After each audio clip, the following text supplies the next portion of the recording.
Chapter 11, The Breath of Domination. Who is proof that the temple really exists? Fan Xian still retained the modern spirit of empirical evidence. Fei Jie proudly said, one of the four great patriarchs, the Bitter Lotus Kingdom Master, only occasionally won the favor of the Divine Temple and became a supreme powerhouse on the continent. Isn't that enough proof? Maybe Bitter Lotus took a lot of stimulants and then looked for the Divine Temple to use as an excuse. Fan Xian flattened his mouth. Bah, although I'm also jealous of Bitter Lotus' bald luck, but he's been honoring the gods as one for decades, and this is something I admire, so how could he possibly use the temple as an excuse? Also, what's a stimulant? It's a medicine that is a great tonic, similar to an elixir of immortality or something. It must have been overtonic, or else how did his hair fall out? Fan Xian smiled and joked with his teacher. Fei Jie lazily ignored him. Divine temples are the same as heavenly chakra practitioners. They are all things stored in the canonical books. The most important part in the royal rituals of each country is to worship the divine temples. Only that the divine temples do not want to presume to disturb the world, and they never enter the world, so the rituals are only held at the heavenly altar 3 miles outside of the imperial palace. The heavenly altar of Qinggua and Beiqi has the grand priests of the divine temples in it, but they never inquire about the political affairs or the state of the country. There are only some ascetics who are said to be the temple's legacy in the world, walking the earthly world to cultivate their bodies and minds. Fan Xian was still smiling on his face, but in his heart, he was wondering, what kind of existence is this temple? If it was a religion, why was there no existence like a church in this world? If there are no such lower institutions, then this religion will not be able to control power, and without power there is no interest, and without interest, then there is no reason for any organization to exist. So he was not convinced that the temple was really just a transcendent existence detached from the earthly world, as Mr. Fei had said. But in his heart he also thought, if there really is such a place of miracles as a belief without interfering with human life, it seems to be not bad. All right, teacher, you've been talking about idle talk for half a day, and you still haven't said what's going on with the true qi in my body. Seeing the young student's rare childish temper, Fei Jie seriously diagnosed his pulse, then solemnly said, as I said just now, the true qi in your body is very overbearing. Overbearing to the point that even though you've only been practicing for such a short period of time, the amount of true qi in your dantian and meridians has already far exceeded the point that your body at your current age can accommodate. Is it that serious? Fan Xian grimaced bitterly. It hasn't been determined yet. Then you're scaring me ahead of time.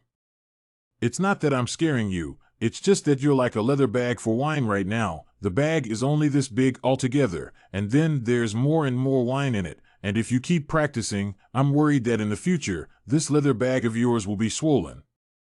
Fan Xian practiced these days, and aside from often feeling some burning pain in his waist, he didn't have any very bizarre feelings, so when he heard his teacher make such a statement, he couldn't help but be a bit reluctant to believe it, and shook his head. Teacher is scolding me for being a drunken bag, and that's something that I can understand.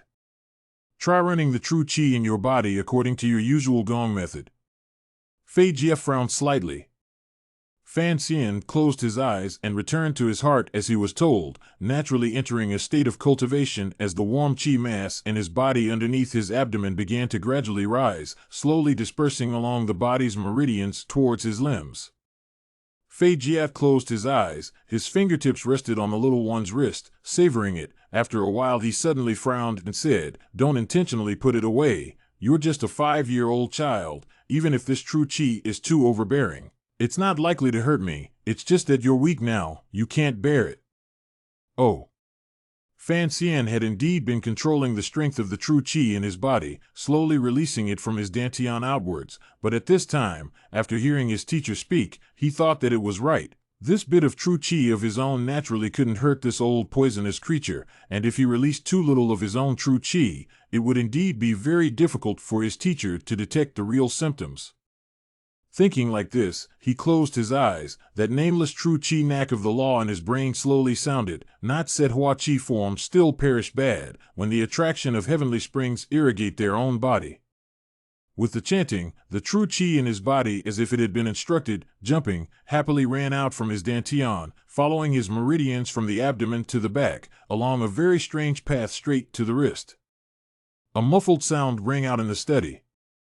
Fei Jia violently opened his eyes, only to feel his fingers resting on the wrist of a small child. Was a thick real qi a pop. He was not prepared, hard to be bounced against the wall, hit the muffled sound, a hot burning sensation between the fingers, a pain in the chest, was actually a poof spit out blood.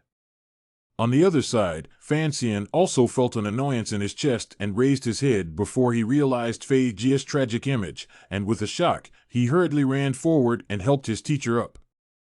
Fei Jia waved his hand, signaling that there was nothing wrong, and climbed up from the ground himself, touching the blood stains on his lips, and at this moment, he looked at the little guy again with a somewhat odd look and a few hints of an indescribable flavor. He muttered to himself, "This fucking is only 5 years old. How is this true qi overbearing like this? If you keep practicing, in the future, won't you be exploded alive by the true qi in your body?" Hearing his teacher swear, Fan Xian froze, completely unaware that teacher Fei Jia had been shocked into vomiting blood by the suddenly disobedient true qi in his wrist. But after Fei Jia was injured, the first thing that came to mind was not his own injuries, but concern for his student's future safety. Thinking of this, even Fan Xian, who had been hiding in a small child's shell and had sometimes deliberately closed off his feelings, was touched for a moment. The wooden door opened without wind, and a dark shadow swept in like a black ghostly light. Fan Xian was familiar with this person's scent, so he didn't pay much attention to it and just held up teacher Fei Jia. Two idiots. Even at a time like this, Blind Five Bamboo still had this cold tone. He carried Fan Xian away with one hand, rested his fingers on the little guy's neck, paused for a moment and said coldly, "You're not hurt, you're just panicking from watching Fei Jia spit up blood." Then he glanced at Fei Jia and said coldly, "Fei Jia, you taught him to use poison. I trust your caliber, but Miss said back then that your martial arts realm is the weakest of the 8 divisions in Kyoto, so since it's something I left for the young master, it's best if you don't say anything more on the side."